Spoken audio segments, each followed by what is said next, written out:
Able पुरस्कार। अच्छा, कुछ पुरस्कार की कैटेगरी आपसे जानेंगे। जैसे अगर बात की जाए कि ग्रैमी पुरस्कार किस क्षेत्र में दिया जाता है? संगीत के क्षेत्र में। तानसेन पुरस्कार किस क्षेत्र में दिया जाता है? किसके? तानसेन पुरस्कार ये भी संगीत का, ये अपने भारत का है, और जो ग्रैमी है वो विश्व का सर्वोच्च है। अच्छा, एक चीज बताओ, प्रित्जर पुरस्कार किस क्षेत्र में दिया जाता है? प्रित्जर बहुत महत्वपूर्ण है वास्तुकला के क्षेत्र में, आर्किटेक्चर। और जो आप कह रहे हैं वो प्रित्जर पुरस्कार, याद रखना क्वेश्चन ऐसे ही आपका कंफ्यूजन हो जाता है। तो अगर प्रित्जर पुरस्कार रहेगा वास्तुकला यानी आर्किटेक्चर के क्षेत्र में दिया जाता है, जबकि प्रित्जर पुरस्कार किस क्षेत्र में? पत्रकारिता के क्षेत्र में। अच्छा, 1 जुलाई का जो चिकित्सा दिवस मनाया जाता है किसके जन्मदिन को? विधान चंद्र राय।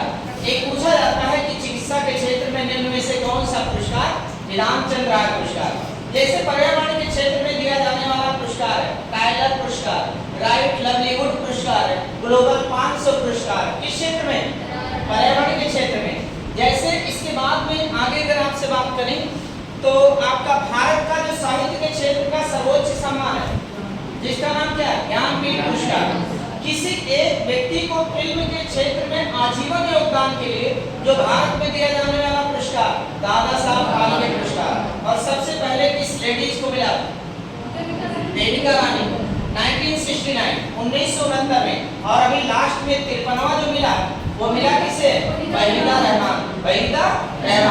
और जो दादा साहब फाल्के पुरस्कार है, इसमें पहले 10 लाख रुपए दिया जाता था, अब इसकी राशि बढ़ा के कितना कर दिया गया? 15 लाख किया गया।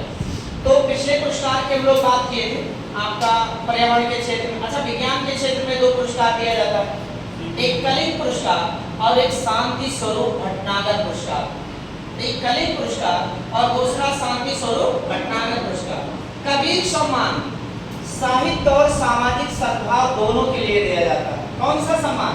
कबीर सम्मान। फिर आगे चलते हैं, अगला प्रश्न। विद्यापति निम्न में से किस भाषा के एक प्रसिद्ध लेखक के रूप में जाने? मैथिली भाषा।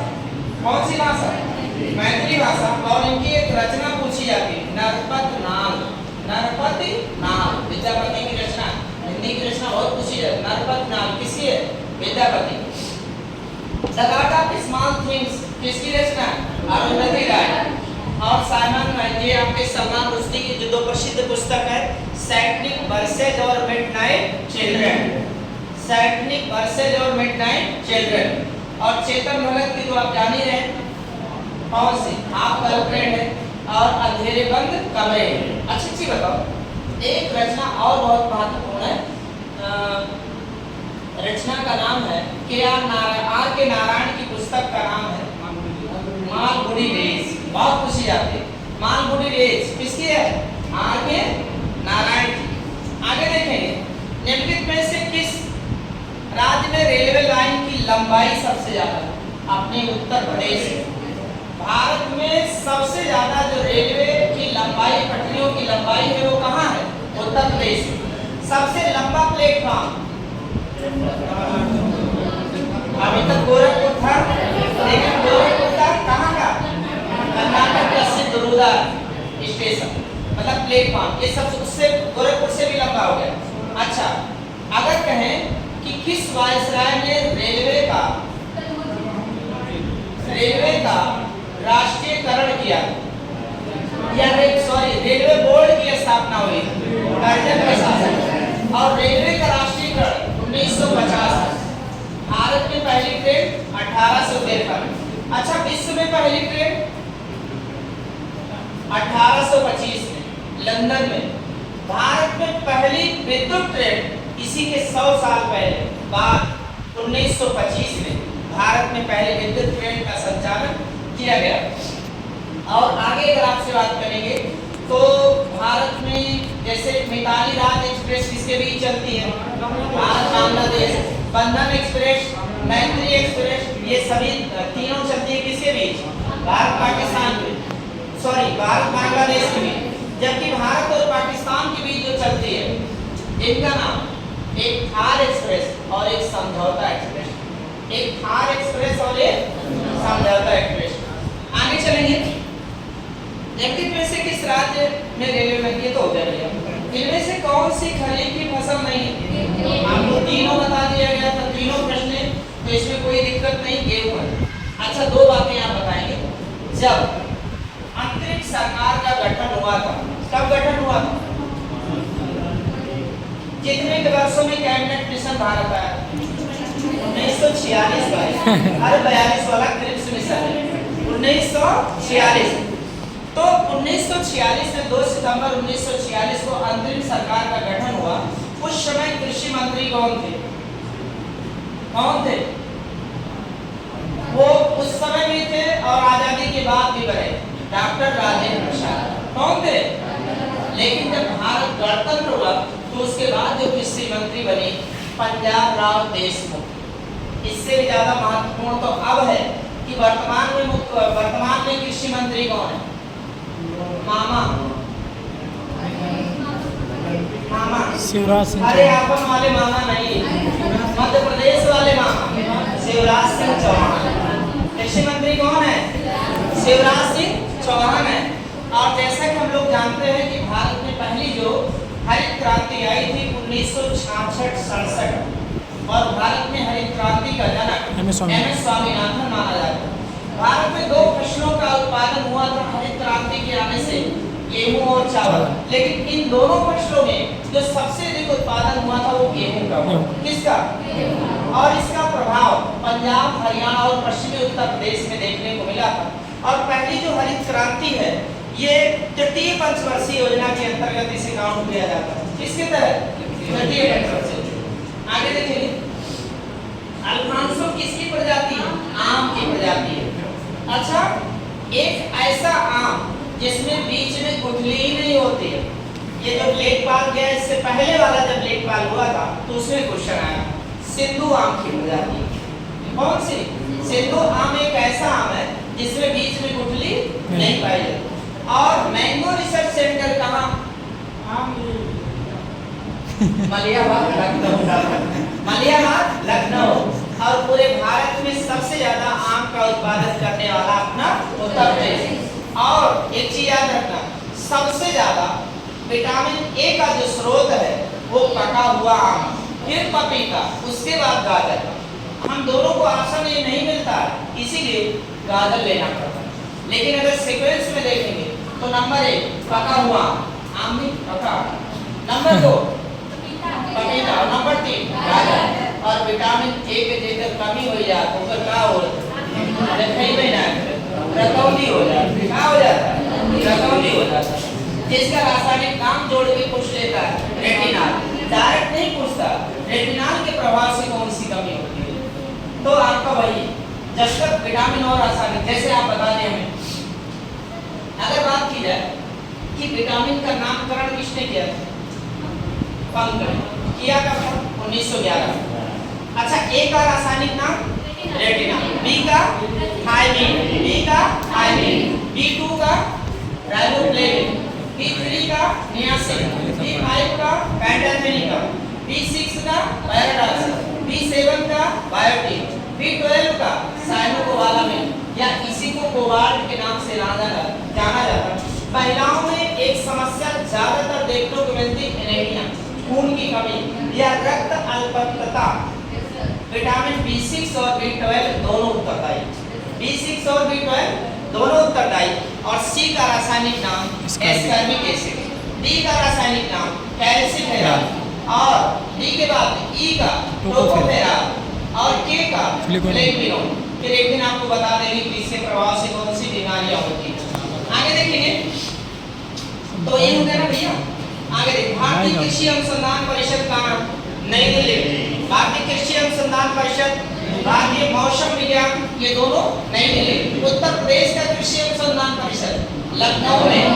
अगर आपसे कहें कि आपका उत्तर प्रदेश कृषि अनुसंधान परिषद लखनऊ में, उत्तर प्रदेश मतलब राष्ट्रीय गन्ना अनुसंधान केंद्र लखनऊ में।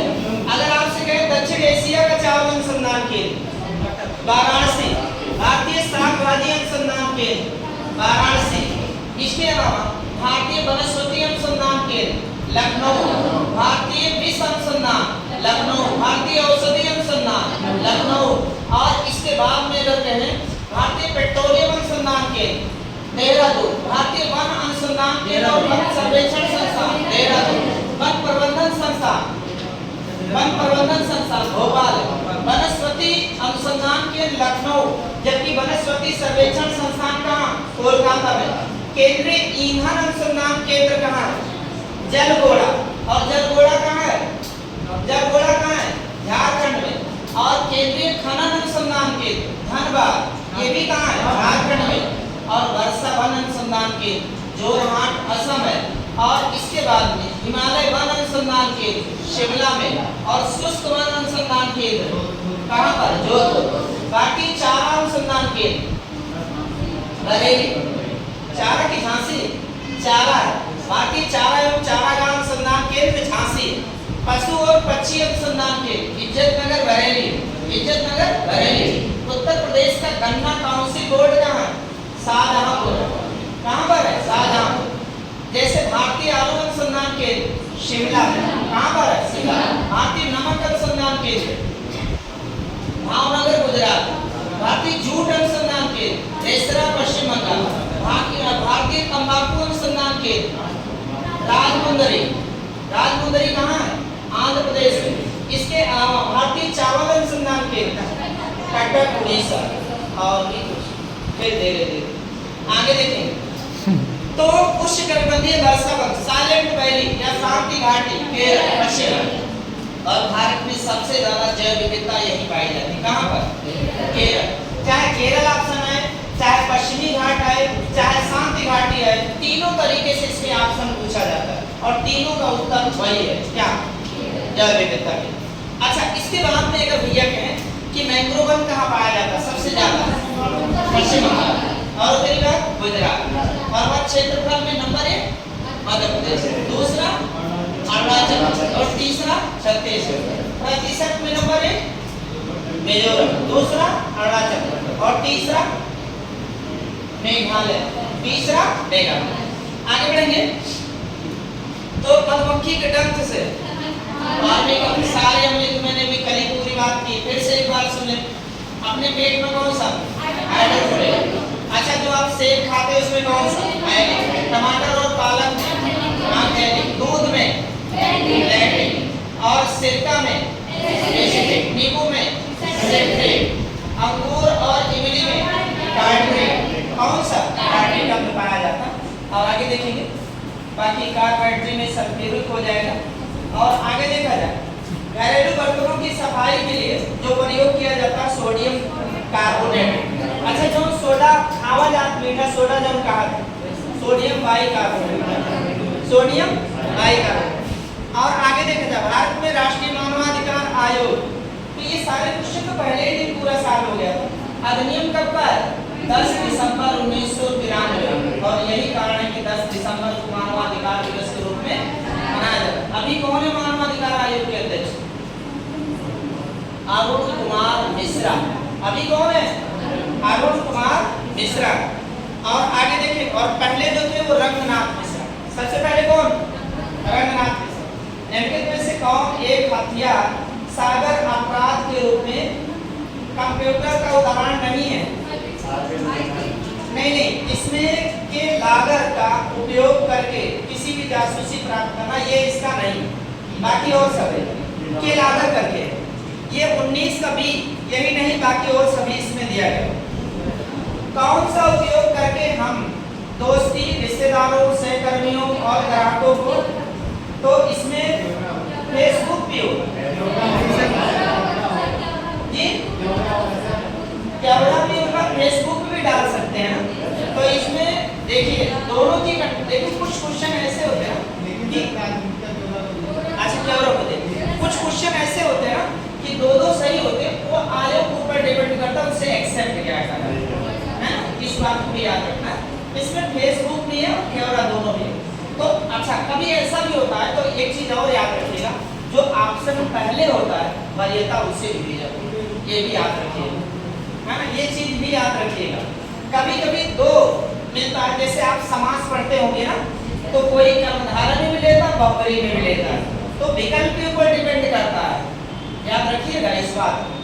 आगे देखा जाए नेक्स्ट क्वेश्चन, निम्नलिखित में से कौन सा देश के बीच धर्म गार्जियन, तो भारत और जापान के। चिम्बेक्स और धर्म गार्जियन किसके बीच? भारत जापान। अच्छा, सूर्य किरण भारत नेपाल के बीच। मित्र शक्ति स्लाइनेस भारत श्रीलंका के बीच। अच्छा, गरुण वरुण शक्ति भारत फ्रांस के बीच। SIMBEX Bharat Singapore. SITMEX Bharat Singapore और थाईलैंड। भारत सिंगापुर और थाईलैंड। इसके अलावा अगर आपसे बात करें तो एक चीज और आपको बताएंगे, वज्र प्रहार Bharat America. Hand in hand Bharat चीन। और बोंगो सागर और संप्रति सेवन भारत और बांग्लादेश। और आगे बढ़ेंगे तो नेक्स्ट निम्नलिखित में से अगला है लाडली बहना योजना मध्य प्रदेश द्वारा 1250 रुपए इसमें लड़कियों को मिलता है। 1250 रुपए स्टार्टिंग इसकी। और ये मध्य प्रदेश के द्वारा अभी लाडला योजना भाई के लिए शुरू की गई महाराष्ट्र सरकार है। और ऐसा पहला करने वाला राज्य कौन सा? महाराष्ट्र। आपसे खास बात ये बताओ, दो बातें थी जो अपने उत्तर प्रदेश से शुरू हुई। पहली बात, किसान सम्मान निधि योजना कब? डेट 24 फरवरी 2019। कहां से? गोरखपुर से। पीएम किसान सम्मान निधि योजना 24 फरवरी 2019 कहां से? गोरखपुर से। 2,000 की 3 किस्तें मिलेंगी एक साल 6,000। अच्छा, अपने ही उत्तर प्रदेश से आपका उज्ज्वला योजना शुरू हुई। उज्ज्वला योजना कब? 1 मई 2016 बलिया उत्तर प्रदेश। 1 मई 2016 और बलिया उत्तर प्रदेश से। इसमें 5 करोड़ एलपीजी गैस कनेक्शन देने की बात की गई और इसका मुखिया महिला को बनाया जाएगा। और दूसरी भी यहीं से उज्ज्वला 2.0 की शुरुआत हुई 10 अगस्त 2021। कहां से? महोबा से। इसमें 1 करोड़ एलपीजी गैस कनेक्शन दिया जाएगा। पूरे भारत में जितने की आपका एक और योजना याद रखना है, जनधन योजना 28 अगस्त 2014। पूरे भारत में इसी दिन 1.5 करोड़ खाते एक ही दिन में खुला था, जिसे वर्ल्ड ऑफ गिनीज बुक के रूप में दर्ज किया गया था। और पूरे भारत में सबसे ज्यादा खाता अपने उत्तर प्रदेश में। पूरे भारत में एक और योजना चली थी, स्वच्छ भारत अभियान 2 अक्टूबर 2014। स्वच्छ भारत अभियान चलाने का उद्देश्य एक ही था कि भारत में जो खुले में शौच की क्रिया है उसे समाप्त करके घर में बने हुए शौचालय का प्रयोग किया जाए। और इसी के लिए भारत में सबसे ज्यादा शौचालय का निर्माण कराया गया। उसमें भी अपना उत्तर प्रदेश पहले स्थान पर रहा। कौन सा? जनधन योजना 28 अगस्त 2014। आगे देखेंगे कई नंबर हुआ भैया? 22 नंबर देखा जाए, हो गया ना? अच्छा, निम्नलिखित में से कौन वस्तु अभी जीएसटी पर नहीं लगाया जाता? शराब याद रखिए। तंबाकू शुरू में रखा गया था लेकिन बाद में तंबाकू लगा दिया गया। और अभी आपका 2-3 चीजें याद रखना है। शराब है, पेट्रोल है, डीजल है। शराब, पेट्रोल, डीजल और विद्युत, इसे जीएसटी के दायरे से बाहर रखा गया। पहले शुरू में तंबाकू भी रखा गया लेकिन तंबाकू पर जीएसटी को इसके अंदर लाया गया। तो इन चीजों पर क्या किया गया है? इसे जीएसटी से बाहर रखा गया। और जीएसटी की जो दरें हैं वर्तमान में 4 हैं, 5, 12, 18, 28। जीएसटी को भारत में किस समिति की सिफारिश पर लाया गया? विजय हेलकर। कर से संबंधित 2 ही समिति है, एक चलैया समिति और एक विजय हेलकर समिति। पंचायती राज व्यवस्था का जनक किसे माना जाता है? महात्मा गांधी को। बलवंत राज मेहता किसे माना जाता है? और पंचायती राज व्यवस्था का जो गठन है, ग्राम पंचायत का जो गठन है वो आर्टिकल 40 में। और भारत में जो पंचायती राज व्यवस्था की शुरुआत होती है 2 अक्टूबर 1959 राजस्थान के नागौर से। और आगे चलेंगे, अगला प्रश्न है प्रीडेटर ड्रोन। ये ड्रोन है भैया, इसे अमेरिका द्वारा खरीदा जाएगा। अच्छा, एक चीज ये बताओ कि राफेल विमान किस देश से लाया? फ्रांस से। कितने राफेल आए भारत? 36। बनाने वाली कंपनी का नाम क्या है? दसाल्ट। और अपने भारत में किस राज्य में HAL हिंदुस्तान एरोनॉटिक्स लिमिटेड कहां पर जो हेलीकॉप्टर बनाने वाली कंपनी एशिया की सबसे बड़ी? कर्नाटक के तुमकुरू में। कर्नाटक के तुमकुरू में। आगे चलेंगे। बटेश्वर पशु मेला कहां? आगरा। बटेश्वर पशु मेला आगरा। अपने उत्तर प्रदेश में ऊंट व्यापार के लिए जाना जाने वाला मेला बटेश्वर पशु मेला। और भारत का सबसे बड़ा ऊंट मेला पुष्कर राजस्थान में लगता है। और इसके अलावा अपने उत्तर प्रदेश का जो सबसे बड़ा पशु मेला लगता है डडरी मेला कहाँ? बलिया। और इसके अलावा जैसे गढ़मुक्तेश्वर मेला कहाँ? हापुड़ का। कैलाश मेला कहाँ का? आगरा का। और अगर कहें कि 84,000 ऋषियों की तपोभूमि जो माना जाता है किसे? सीतापुर। सीतापुर का स्थान नैनीताल है ना। आगे देखा जाए पुलिस बल निम्नलिखित में से पुलिस बल निम्नलिखित में से कौन सा उनके कौन निकाय शामिल होते हैं? तो इसमें हो जाएगा भैया ये सिविल, सशस्त्र और सवार प्रांतीय पुलिस बल, ये तीनों इसमें शामिल होता है भैया। हाँ, ये तीनों। आगे देखा जाए ये ऑप्शन सही है। राष्ट्रीय पेंशन योजना। अच्छा, इसको दो चीजें बहुत ध्यान से नोट करेंगे। राष्ट्रीय जो पेंशन योजना है भैया ना, ये ऑप्शन ए इसका सही है, लेकिन ध्यान दें PEF है ना, PFRDA। इसे याद रखिएगा, pension fund regulatory development authority. Pension fund regulatory और डेवलपमेंट अथॉरिटी ये लाया गया 2013 में। कब लाया गया? 2013। इसका संबंध किससे? पेंशन से। और यही अगर आपसे पूछ लें कि अटल पेंशन योजना, अटल इतना पहले ना आया है भैया। बहुत सही जवाब, वेरी गुड। 9 जून 2015 पश्चिम बंगाल से शुरू हुई अटल पेंशन योजना। और एक और है, इसी का ऑप्शन डी याद रखिएगा, ये दिया गया है IRDA, IRDA, insurance regulatory development authority. ये बीमा का है, ये 1999 में आया। और इसका संबंध किससे? बीमा से। ये बहुत बार थोड़ा सा लेवल के एग्जाम में ये दोनों बातें अलग अलग बहुत बार पूछी गई, तमाम प्रकार के एग्जाम में पूछी गई, इसलिए इसे याद रखिएगा।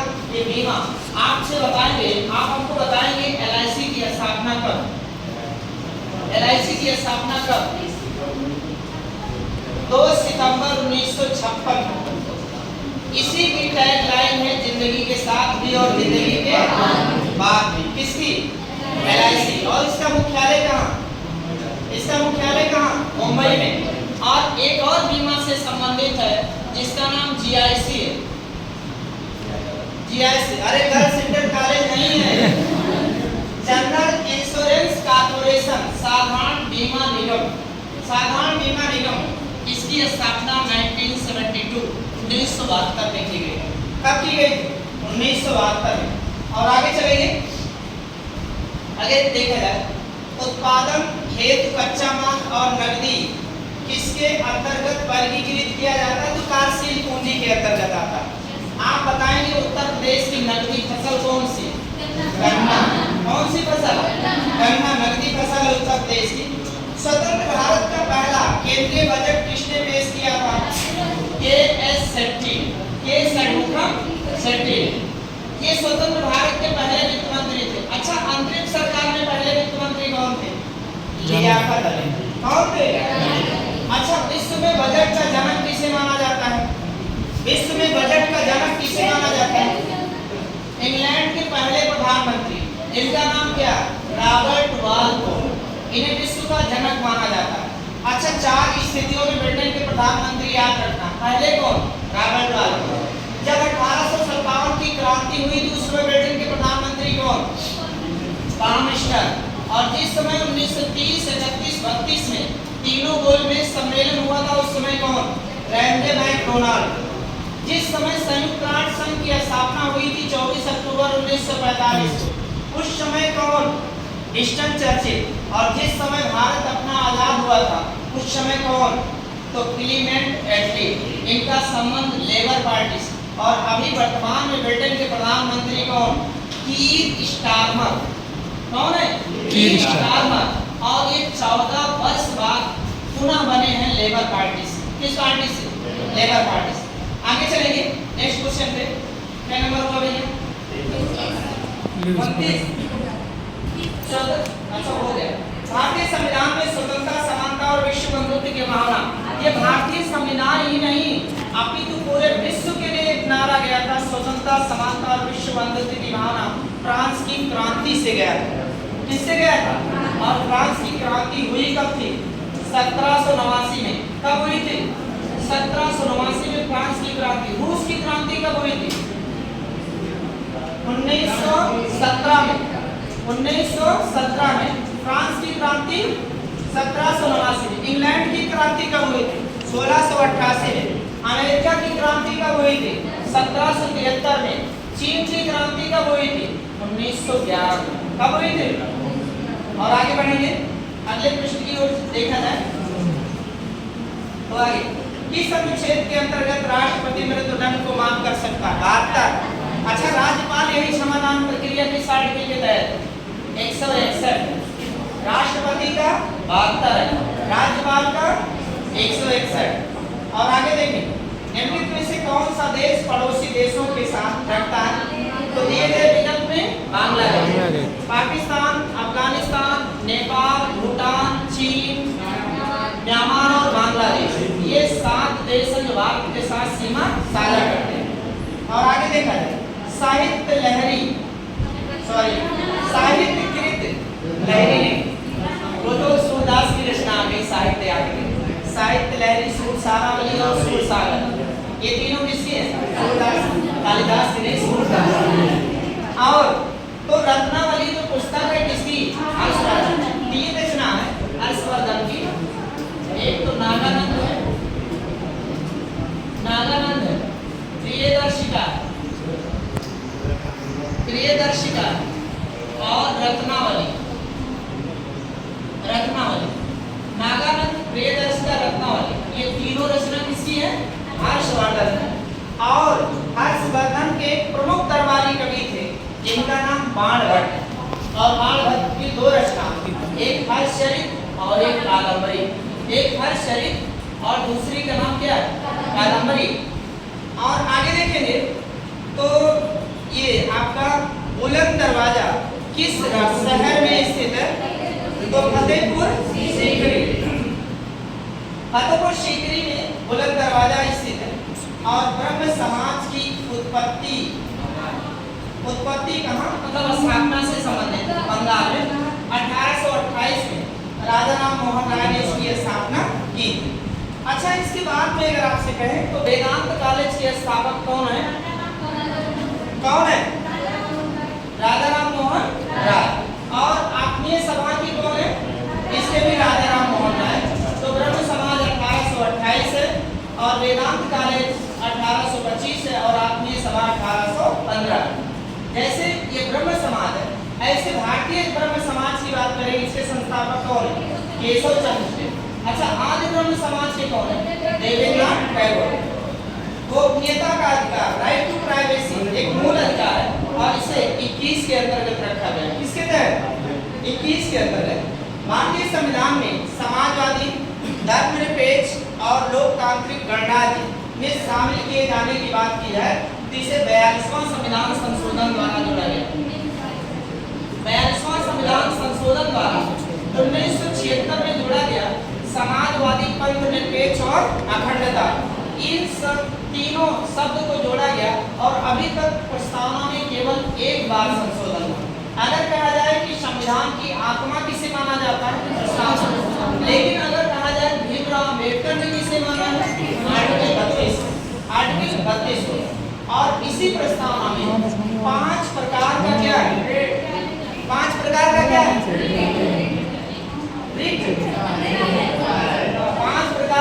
स्वतंत्रता है।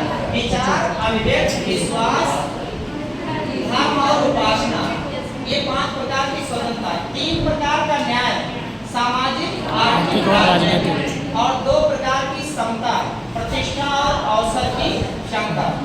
और आगे देखें, अगला है संगाई त्योहार जो मनाया जाता है, ये मणिपुर का। कहाँ का है? मणिपुर। और यहीं पर एक राष्ट्रीय उद्यान है जिसका नाम केवल जाओ तैरता हुआ झील में लोग खेल, और भारत का पहला खेल विश्वविद्यालय भी इसी राज्य में स्थापित किया गया, मणिपुर में। और रेल विश्वविद्यालय कहाँ? बड़ोदरा, गुजरात। आज की क्लास से धन्यवाद।